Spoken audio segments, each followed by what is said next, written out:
Digital पहचान का भविष्य, खासकर वेब 3 के संदर्भ में, एक रोमांचक विषय है।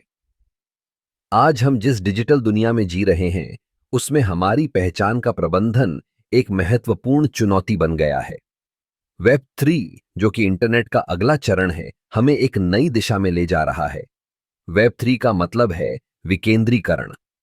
इसका अर्थ है कि अब हमारी पहचान किसी एक कंपनी या सर्वर के हाथ में नहीं होगी।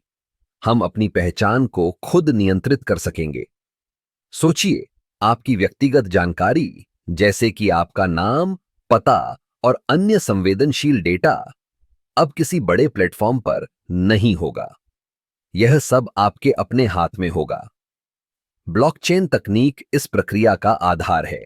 जब हम अपनी पहचान को ब्लॉकचेन पर स्टोर करते हैं, तो यह सुरक्षित और पारदर्शी होता है।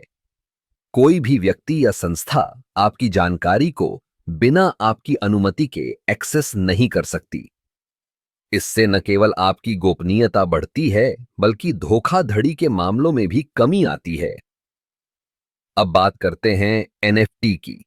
एनएफटी यानी नॉन फंजिबल टोकन हमारी डिजिटल पहचान को और भी खास बनाते हैं।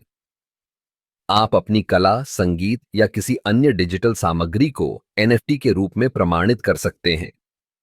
इससे आप अपनी पहचान को एक अद्वितीय रूप में प्रस्तुत कर सकते हैं। वेब 3 में हम अपनी पहचान को विभिन्न प्लेटफार्मों पर एकीकृत कर सकते हैं। मान लीजिए, आप एक गेम खेल रहे हैं और उसी पहचान का उपयोग करके आप एक ऑनलाइन शॉपिंग प्लेटफॉर्म पर भी जा सकते हैं। यह एकीकृत पहचान हमें एक सहज अनुभव देती है। इसके अलावा वेब 3 में स्मार्ट कॉन्ट्रैक्ट्स का उपयोग भी बढ़ रहा है। ये स्वचालित अनुबंध हैं जो बिना किसी मध्यस्थ के काम करते हैं। जब आप किसी सेवा के लिए भुगतान करते हैं, तो स्मार्ट कॉन्ट्रैक्ट्स सुनिश्चित करते हैं कि आप अपनी पहचान के अनुसार सही सेवा प्राप्त करें।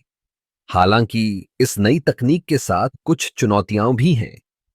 जैसे कि क्या सभी लोग इस तकनीक को समझ पाएंगे? क्या हर कोई अपनी पहचान को सुरक्षित रखने के लिए आवश्यक कदम उठाएगा? ये सवाल महत्वपूर्ण हैं और हमें इन पर विचार करना चाहिए। अंत में, वेब 3 के साथ डिजिटल पहचान का भविष्य उज्जवल है। यह हमें न केवल अधिक स्वतंत्रता देता है, बल्कि हमारी पहचान को भी सुरक्षित रखता है। यह एक नई शुरुआत है, जहां हम अपनी पहचान को खुद परिभाषित कर सकते हैं।